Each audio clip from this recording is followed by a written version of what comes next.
Aujourd'hui, on va parler de solitude.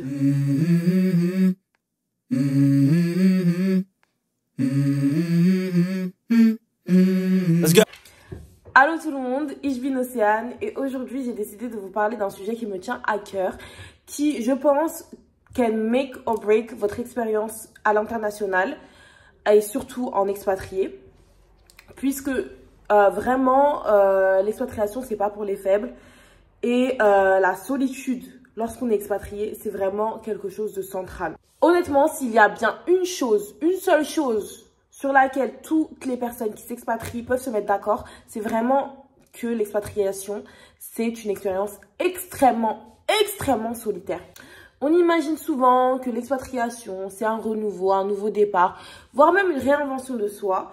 Mais ce qu'on oublie souvent, c'est de savoir, ou en tout cas de se dire que tout ça là, toute cette réinvention, etc., ça va nous demander énormément de travail. Et l'une des parties qui va demander le plus de travail, c'est de se créer des nouveaux liens sociaux. Laissez-moi vous raconter un peu mon histoire et mon arrivée à Berlin. Je sais que toutes les expériences sont bien entendu singulières, mais je pense que vous pouvez apprendre de mon expérience, puisque ça a été quand même une expérience assez extrême quand on parle de solitude. Puisque je suis arrivée en avril 2021 à Berlin, un mois après que mon stage ait commencé. Je l'ai commencé en remote, je suis venue m'installer un mois après, puisque, comme beaucoup le savent déjà, c'était le Covid. Et notamment le confinement à Berlin.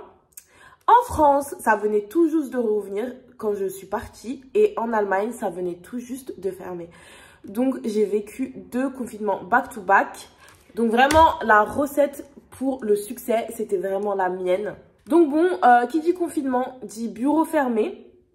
Et honnêtement, s'il y a bien une chose que je sais et que j'ai vu d'expérience, c'est que les bureaux, les écoles, ou en tout cas là où vous travaillez, où vous allez rester pendant la plupart de votre journée en fait, que ce soit bureau ou école, c'est le premier endroit où vous allez vous sociabiliser. Et dans mon cas, c'était pas possible.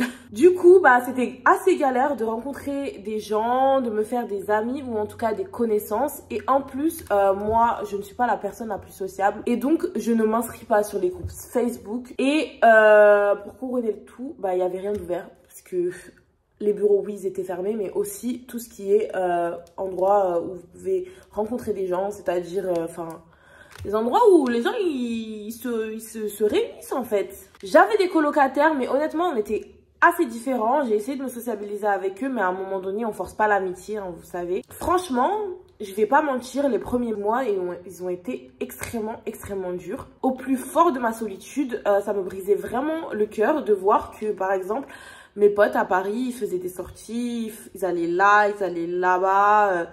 Ils pouvaient être ensemble, etc. Or que moi, j'étais isolée dans mon coin à Berlin et je pouvais rien faire du tout. Déjà toute seule, mais en plus avec des gens. Donc, c'était vraiment quelque chose, une expérience extrêmement difficile. J'avais l'impression vraiment de passer à côté de ma vie, on va dire, et de voir à travers une vitre, un peu comme lorsque on regarde, on fait du lèche-vitrine. J'avais l'impression de faire ça, mais pour ma vie. À un moment, je me suis même demandé, mais qui t'a envoyé là-bas? Qui t'a envoyé? Honnêtement, voir mes amis tout le temps, faire des choses, etc.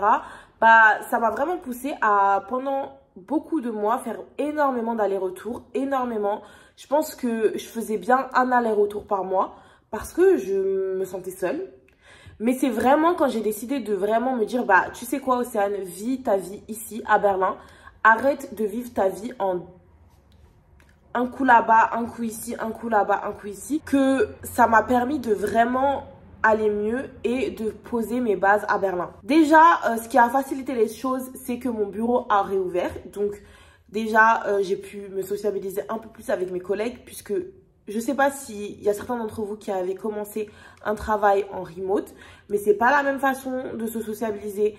Déjà, c'est très dur, dépendant de vos teams, de pouvoir vraiment parler de choses qui ne sont pas du travail en fait. Et en tout cas, ça prend beaucoup plus de temps puisque vous n'avez pas les pauses café, vous n'avez pas les déjeuners, etc. Donc, quand vous voyez, c'est pour un purpose ou un but. Et donc, vous n'allez pas parler de « Oh, mais tes enfants, ils vont bien » ou « Oh, t'as pas des endroits à me conseiller ?» Non, enfin, vous êtes là pour discuter votre projet ou vos tâches, etc. Pas pour raconter vos vies, en fait. Pendant le même temps, vu que les bureaux ont réouvert, les endroits aussi de sociabilisation ont réouvert, comme les musées, les restos, etc. etc. Et donc, ça m'a aussi permis de pouvoir créer des événements ou aller à des événements et rencontrer de nouvelles personnes. Honnêtement, si je devais dire qu'il y a vraiment quelque chose qui m'a aidée, c'est vraiment de sortir de ma zone de confort. Oui, je ne suis pas quelqu'un de sociable, mais à la fin de la journée, surtout quand vous êtes expatrié, il faut se faire violence. Il faut se faire violence. Si vous restez dans votre coin, personne ne va venir vous chercher. C'est vous qui cherchez des amis, c'est pas les autres. Donc, à la fin de la journée, il faut que vous alliez chercher ces personnes et que vous montriez de l'intérêt aux autres. Donc, en suivant ce conseil, j'ai décidé d'aller à plus d'événements seule parce que j'avais pas encore des gens assez proches pour pouvoir avoir à chaque fois quelqu'un ou aller avec moi lorsque je voulais aller quelque part. Donc, j'ai décidé qu'à la fin de la journée, je voulais pas passer à côté de toute mon expérience à Berlin, mais aussi faire des choses. Et quand j'allais seule quelque part, mon but c'était d'au moins parler à une personne, de me faire violence, parler à une personne, que ça aille ou que ça aille pas. Enfin, à la fin de la journée, tout le monde ne peut pas être vos meilleurs amis, mais vous pouvez vous faire une connaissance par-ci, par-là, et ça peut continuer vers quelque chose de plus permanent, on va dire. Et ça a fonctionné puisque certaines de ces personnes à qui j'ai parlé durant des événements, même au travail, etc. Aujourd'hui, c'est des amis que je considère vraiment comme des personnes proches de moi et avec qui je fais des sorties, je fais des événements encore aujourd'hui, des repas, etc., etc.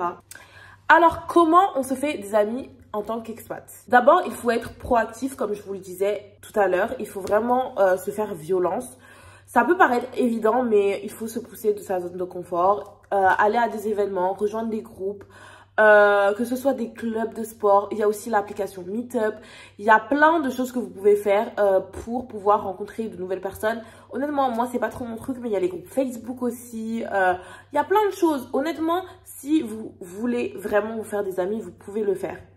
Moi, je vous conseille de faire des choses qui vous intéressent parce que la plupart du temps, les gens que vous allez rencontrer dans ces événements, c'est des personnes qui ont les mêmes intérêts que vous. Et ça vous permet de bond ou de vous attacher, on va dire en français, pour des choses qui ont de l'importance pour vous deux en fait. Par exemple, j'ai aussi rejoint des groupes de femmes noires ou des groupes de personnes de couleur. Notamment au travail, il y a aussi des groupes de personnes de couleur au travail. Ça, c'est quelque chose qui est hyper bien à Berlin, c'est que il y a ce genre de groupe qui vous permet de pouvoir parler à des gens qui vivent les mêmes expériences que vous et donc de vraiment vous rapprocher de personnes avec qui vous pouvez vraiment bond. Et surtout, n'ayez pas peur de lancer la conversation. Le pire qu'on puisse vous dire, c'est que ça nous intéresse pas et la personne elle part en fait.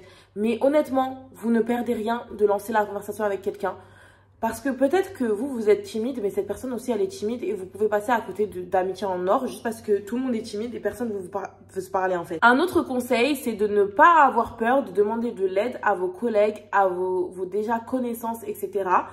Puisque, surtout dans des villes comme Berlin, beaucoup de gens sont des expatriés et puis ils connaissent le struggle d'une personne qui vient d'arriver.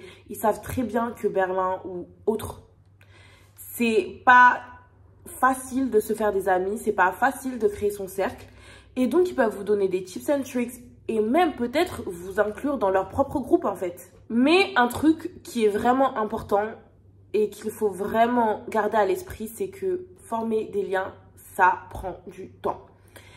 Les gens ont déjà leur vie, ils ont déjà leurs habitudes, ils ont déjà des personnes qui sont leurs personnes. Donc trouver vos personnes, ça va prendre du temps. Mais il ne faut pas lâcher l'affaire puisque, bien entendu, ça ne va pas fonctionner tout de suite. Surtout dans une ville comme Berlin où il y a beaucoup de personnes qui viennent, qui partent, qui viennent, qui partent. Donc les gens, ils sont vraiment moins ouverts à créer des liens qui sont vraiment forts. Mais ça ne veut pas dire que vous n'allez pas trouver des personnes qui sont aussi enclins à avoir des vraies amitiés en fait. Des choses qui vont durer toute une vie ou en tout cas très très longtemps. Donc ne vous découragez pas. Continuez d'essayer. Continuez de parler à de nouvelles personnes. puisque à la fin de la journée, vous ne savez pas sur qui vous allez tomber. Et honnêtement, n'oubliez pas de rester en contact avec vos amis, votre famille qui sont restés en France pour ma part ou dans d'autres pays si vous venez de quelque part d'autre. Parce que même si c'est pas pareil de les avoir auprès de nous, de pouvoir faire des activités avec eux, etc., à la fin de la journée, ils peuvent vraiment être votre pilier, on va dire, lorsque vous vous sentez mal. Puisque par exemple, moi, j'ai des amis qui vraiment, quand j'étais dans le plus bas du bas du bas, elles ont été là pour me rappeler pourquoi j'étais venue à Berlin, les objectifs que j'avais quand je suis arrivée et que ce sentiment de solitude, il était temporaire. Et vraiment, je leur suis vraiment redevable parce que si on m'avait pas dit toutes ces choses et que je m'étais pas aussi forcée à aller vers les autres et à ne pas rester dans cette solitude et me dire « Ah, de toute façon, je me ferai jamais des potes, etc. » Eh ben, je serais partie il y a très très longtemps, je pense. Au final, je voudrais dire que l'expatriation, c'est un sacré défi. Mais c'est aussi une énorme opportunité de grandir, de se découvrir et de créer des liens avec de nouvelles personnes. Et surtout des gens qui sont de différentes cultures et vraiment s'enrichir en fait en tant que personne. La solitude, ça fait partie du voyage.